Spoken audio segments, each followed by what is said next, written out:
All right, let's dive in. We're tackling capitalism with a conscience today.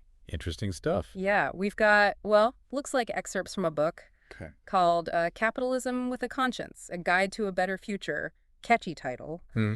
But there are also these pamphlets mixed in, and it seems like they're all connected to this organization, Equity and Freedom Movement. Hmm. Haven't heard of that one. Me neither. But they mention ties to the People's Party and something called the Common Ground Circle. Interesting. Yeah. So, big picture today, we want to break down this whole vision they've got, this different kind of capitalism, figure out what it would actually mean for people like us and, well, could it really change anything? Worth exploring for sure. Absolutely. And it gets pretty wild. We're talking electric vehicles, harnessing the Earth's energy, even taking on big Ah, corporations. this I gotta hear. You, me both. So, to kick things off, what's the core problem these folks are trying to solve? What's their starting point? Okay, so they basically say our current system, it's like a garden where some people are hoarding all the resources, leaving others to, well, starve. Makes sense. And that, they argue, leads to all these problems we see, like inequality, instability, the whole 9 yards. Makes Now, sense. they're not saying ditch capitalism entirely, but they're calling for, like they say, adding a conscience. Right. So not a total revolution, but like an evolution of the system. Exactly. And they get pretty specific about how to do that, right? With those 8 pillars of transformation they lay out. Yeah, it's a pretty ambitious plan to reshape everything from corporate behavior to how we educate kids. It is. And we're going to get into each of those pillars. But just off the bat, which one jumps out at you as maybe the most, I don't know, impactful potentially, and why? Hmm. It's tough to pick just one because they're all so intertwined. Yeah, that's fair. But the whole corporate accountability thing really grabbed my attention. Okay, why that one? Well, think about it. They're saying corporations should be held to the same ethical standards as individuals. Hmm. Interesting. Like imagine a world where a company does something wrong and actually faces real consequences. Consequences that are proportionate to the harm they caused. That's a big change from how things work now. Right. And they even suggest things like progressive fines, where the penalty is tied to a company's revenue. The more you make, the more you potentially pay if you mess up. That's a pretty radical idea. I mean, wouldn't that stifle smaller businesses too? I mean, what about innovation, entrepreneurship? Wouldn't that get hurt? It's a valid concern, and they actually address that in the book. Okay, good. They talk about a system that considers a company's size and its overall impact when determining those penalties, so it's not one size fits all. The idea is to be fair and avoid those unintended consequences you're talking about. Makes sense. And they also suggest things like tax breaks or other incentives to actually encourage ethical behavior. So it's carrots and sticks, essentially. Yeah, you could say that. Okay, so there's an attempt to create a balanced approach here, but how do they actually see this working in the real world? I mean, how do you actually put this into practice? Well, they point to some examples, countries like Norway, Denmark, where corporate responsibility is deeply ingrained in the business culture. It's just how things are done. Interesting. And they also talk about, strengthening whistleblower protections, making corporate governance more transparent so everyone can see what's going on, and giving consumers more power to make ethical choices. So it's a multi-pronged approach. It's not just one thing. You need regulations, cultural shifts. It's a pretty tall order. It is, but I can see how it could lead to a more, well, just system, a fairer system. For sure. And this focus on holding corporations accountable, it seems like it goes hand in hand with their views on environmental responsibility, which is another big piece of their capitalism with a conscience puzzle, right? Absolutely. They argue that taking care of the environment, it's not just some feel-good extra. It's fundamental to a sustainable and equitable economy. And this is where they bring in Nikola Tesla, which I found fascinating. Yeah, that was a curveball. Right. This brilliant inventor who had this vision of harnessing natural energy, clean, abundant, in harmony with the planet. It's pretty amazing stuff. And they contrast that vision with, well, the reality we have now, our reliance on all these extractive industries, oil drilling, mining, all of it. And they even critique electric vehicles, which I found interesting. Yeah, that caught my eye too. They say, sure, EVs are better than gas guzzlers, but the mining of materials for those batteries, it still comes at a huge environmental cost. That's a good point. We have to think bigger, more holistically, and consider the whole life cycle of our choices, not just the end product. Absolutely. So how do they propose we actually shift away from those extractive industries towards a more sustainable model? Is Tesla's vision of clean energy even realistic at this point? Well, they advocate for a rapid transition to renewable energy sources. Hmm. And they talk about investing in research and development of new technologies, things like geothermal energy, wave power, Hmm. stuff we might not even be thinking about yet. Right. They even propose taking the subsidies that currently support fossil fuels and redirecting them to renewable energy projects. Wow, that would be a huge shift. I mean, wouldn't that cause massive disruption to the economy? What about all the jobs in those fossil fuel industries? They acknowledge that. They talk about the need for what they call a just transition. Okay, so how would that work? Investing in retraining programs for workers in those affected industries, creating new job opportunities in the renewable energy sector, and supporting those communities that are, really reliant on fossil fuels right now, making sure they're not left behind. It's a lot to consider, a lot of moving parts. For sure.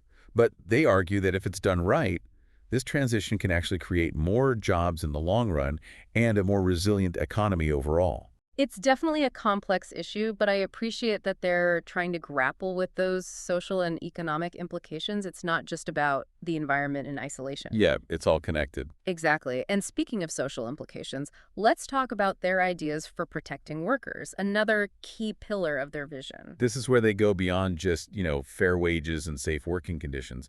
They argue that protecting workers' rights, it's not just ethical, it's good for the economy, period. Interesting. Their point is, when people are treated fairly, when they have a living wage, they're more productive, more motivated, more likely to contribute to their employer's success. But there's always that counter argument, right? That higher wages, more regulations, all that will stifle business growth and lead to job losses. They address that head on. Okay, go. They point to countries like Sweden, Denmark, strong labor protections. But they also have thriving economies and low inequality. Huh. Their argument is businesses can thrive while also treating their workers fairly, and they actually cite studies that show companies with strong social responsibility practices often outperform their less ethical counterparts. So it's like they're saying doing good is good for business in the long run. Exactly. It's not just a moral argument, it's a practical one too. I like that. I'm definitely curious to hear more about the specific policies they propose to protect workers and create this, win-win situation for everyone. But I think we've got to pause there for now. Sounds good. It's a lot to unpack, for sure. Yeah. And we haven't even touched on their ideas for healthcare, which get pretty interesting. Oh, yeah. I was fascinated by their proposal for Medicare for all at a reasonable price. It sounds, well, pretty radical compared to how things are now in the U.S. But I got to admit, the idea of everyone having access to good health care, that's appealing. Yeah, it's a big idea. And their plan is to provide universal coverage for everyone in the U.S., no exceptions. Okay, but how would they actually pay for something like that? Well, they propose a combination of things, using existing healthcare subsidies, adding a small payroll tax, and they also project some pretty significant savings from things like reduced emergency care and administrative costs. So they're saying it'll actually be more efficient and save money in the long run. That's the argument. I see, but wouldn't this mean everyone would have to give up their private insurance? Not necessarily. Their proposal actually allows for private insurance to exist alongside this universal coverage. Really? So how would that work? Think of it like you've got a strong safety net that guarantees everyone gets basic care, but if you want additional coverage, more options, you can still get private insurance on top of that. Interesting. So kind of like we have public schools, but people can also choose private schools if they want. Exactly. Okay, but one of the big arguments against universal health care is those long wait times. And, people worry about the quality of care. Right. And they address that by pointing to countries like Canada, the UK, which have universal healthcare systems, and, for the most part, pretty good outcomes. They argue that those long wait times are often exaggerated, and the quality of care can be just as good, if not better, in a universal system, especially when preventative care is prioritized. Interesting. And speaking of healthcare costs, I was really struck by their ideas about prescription drugs. Oh, yeah, that's a big one. I mean, hasn't everyone had that moment where you need a medication, could be life-saving, and then you see the price tag and you're just like, wait, what? For sure, it's a huge problem. And they argue that the way drug development works now, it prioritizes profits over people's well-being. Yeah, I can see that. So their solution is pretty radical. Lay it on me. They propose a system where state universities are actually incentivized to pursue medical breakthroughs, And any medications developed through publicly funded research, they would be manufactured through competitive bidding. Okay, and what would that do? It would help keep costs down so those life-saving medications would be much more affordable. That sounds amazing, but wouldn't that basically stifle innovation from private pharmaceutical companies? I mean, if they're not making those big profits, why would they bother? They do acknowledge that as a potential concern, but their counterargument is by shifting the focus to publicly funded research, you create a more equitable system where essential medications are treated as a public good, not just a way for companies to make a buck.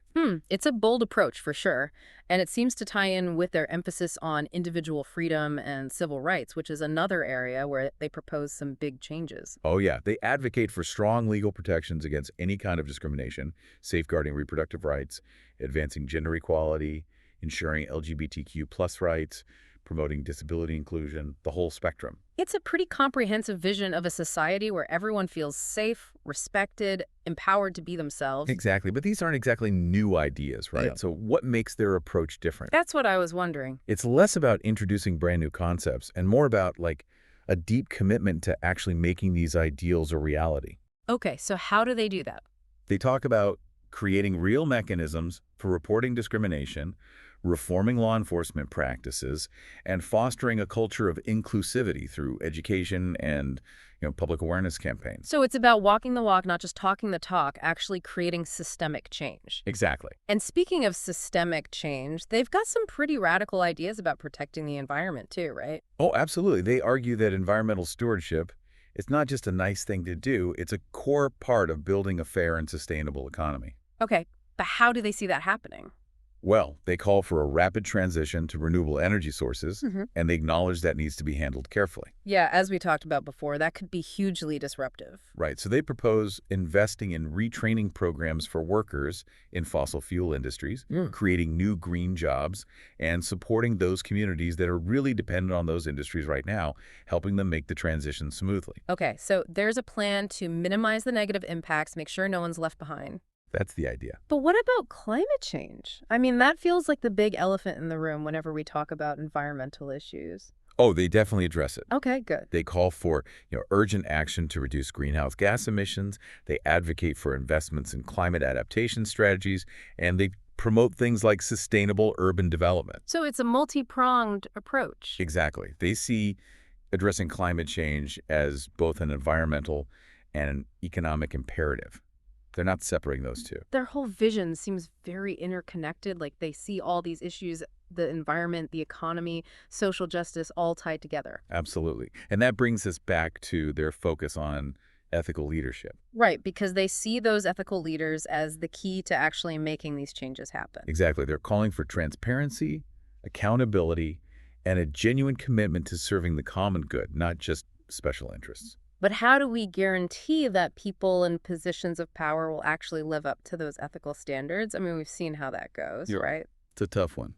But they propose things like stricter ethical guidelines for public officials, independent oversight bodies to keep an eye on things, and stronger protections for whistleblowers. So it's about checks and balances, making sure there are consequences for bad behavior. Right, because they believe that transparency and accountability are absolutely essential for preventing corruption and, actually building trust in our institutions. Makes sense. And speaking of trust, let's talk about their ideas for tax reform, always a hot button issue, but their approach seems to be about fairness and, shared responsibility. Yeah, they advocate for a progressive tax system, which means those who earn more, they contribute a higher percentage of their income. Okay, and what's the rationale behind that?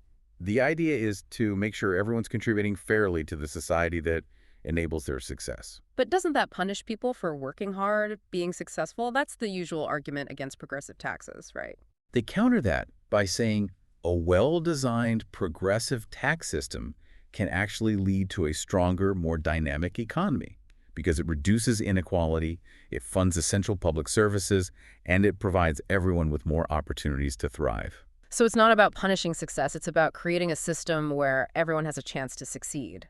Exactly. Interesting. And they actually point to examples of this working in the real world, right? Yeah, they highlight countries like Norway, New Zealand, which have those progressive tax systems in place and also boast really strong economies and high levels of well-being. Okay, so there's evidence to support their claims. That's what they're saying. And it's all about lifting everyone up, right? Making sure the benefits of a strong economy are shared widely. Absolutely. And speaking of lifting everyone up, let's talk about their vision for education, because it's pretty different from what we have now. Yeah, I'm curious about that. They're calling for a total transformation of our education systems, Well, moving away from rote memorization, standardized tests, all that stuff, and moving towards a more holistic approach that really fosters creativity, critical thinking, collaboration, a love of learning. okay, I mean, a lot of people would agree that our education systems need an overhaul, but how do they actually envision putting these ideas into practice? Well, they suggest creating learning environments that are integrated with nature, leveraging technology in a smart way, encouraging students to take the lead in their own learning, and really focusing on skills that are relevant for the 21st century. So it's about preparing kids for the real world, not just for tests. Exactly. And they also emphasize the importance of making sure everyone has access to high-quality education, regardless of their background. So it's about equity as well as quality. Absolutely. It's a big vision, for sure, but I appreciate that they're thinking outside the box, challenging the status quo. And finally, we get to their last pillar, which is all about encouraging creativity and collaboration. Right, because that seems essential in today's world. Absolutely. They see creativity and collaboration as absolutely essential for tackling complex problems and driving progress. They envision a world where our economic systems actually reward those things, not just individual competition and profit. That's an interesting point because so many of our systems seem designed to pit people against each other. How do they think we can shift towards a more collaborative model? Well, they point to examples like open source software development, scientific research projects, things like that, as proof that we can accomplish amazing things when we work together. Right, there's power in collaboration. Exactly. And they believe we can create economic incentives that actually reward collaboration, encourage businesses to cooperate towards common goals. It's a pretty refreshing perspective, and it really ties back to their overall vision of a more just, sustainable, and equitable world. It does. And here's the thing that struck me. They're not just relying on good intentions. They're proposing specific ways to actually measure whether we're making progress towards these goals. Oh, interesting, because it all seems so idealistic. How do you actually track something like that? Well, they talk about specific metrics like reductions in income inequality, poverty rates, greenhouse gas emissions, things like that. So concrete numbers, not just vague aspirations. Right. And they also suggest looking at things like improvements in access to healthcare, education, housing, as well as increases in wages and job opportunities in sustainable industries. So it's about holding ourselves accountable, making sure these big ideas actually translate into real improvements in people's lives. Exactly. It's not just about feeling good. It's about making a difference. Yeah, it's refreshing to see that focus on metrics. It shows they're serious about actually making a difference, not just talking about it. Right. It's not just pie in the sky idealism. They want to see tangible results. And that ties into something else that really struck me about this whole capitalism with the conscience movement. It's that emphasis on shared responsibility. Yeah, notice that too. They're not saying wait for the government to fix everything or it's all up to big corporations. They're saying we all have a role to play. It's empowering in a way. Right. Like they lay out these big systemic changes that need to happen, but they also give you concrete steps you can take in your own life starting today. Like those common ground circles we talked about. Anyone can start one of those, bring people together to brainstorm solutions for their community. Exactly. It's that blend of big picture thinking and, practical advice. That's what makes this whole thing so compelling. It is, because let's face it, we're dealing with some pretty daunting challenges right now, globally. I mean, climate change, inequality, political polarization. It's easy to feel overwhelmed by it all. Oh, absolutely. But this movement, it offers a sense of hope, like, okay, maybe we can actually do something about this. Maybe things can change for the better.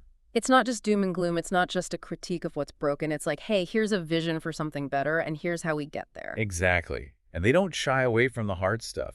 No, they really dive into the nitty-gritty. And for me, what really stood out was this idea of a fundamental shift in mindset. Oh, yeah, that was a big one. It's not enough to just tinker with the rules of capitalism. They're saying we need to re-examine our values, what we prioritize as a society. And I see that reflected in those 8 pillars. It's not just about economic policy. It's about ethics, sustainability, how we educate our kids, even individual freedom, how we treat each other. It's about creating a system that's not just efficient, but truly just and sustainable for the long haul. Yeah, it's about the big picture. So, as we wrap up our deep dive here, I'm curious, what resonated most with you? What ideas, what insights from this capitalism with a conscience vision are you going to carry with you? Hmm, that's a good question. I think for me, it's that reminder that we're all interconnected. Our individual choices, the way we work, the things we buy, how we vote, how we treat our neighbors, it all adds up. It all has an impact. It's a ripple effect. Exactly. And we can't just focus on maximizing our own profit or well-being. We have to consider the impact of our actions on others, on the planet as a whole. It's a powerful reminder, and it's definitely something I'm going to be chewing on. This whole deep dive has really challenged my assumptions about capitalism, made me realize that a different kind of future is possible. That's what I love about exploring these ideas. It opens up possibilities. It does, and it's not just theoretical. These folks are offering concrete steps we can take. So, for all you deep divers out there, we encourage you to keep exploring these ideas, maybe even start a common ground circle in your own community. It's about taking action, putting these ideas into practice. Exactly. Let's work together to create a world where profit and purpose aren't at odds, where they actually go hand in hand. That's a future worth striving for. It is. And that's a wrap for us today. Thanks for joining us on this deep dive. We'll see you next time for another exploration of ideas that matter. Until then, keep thinking deeply, folks.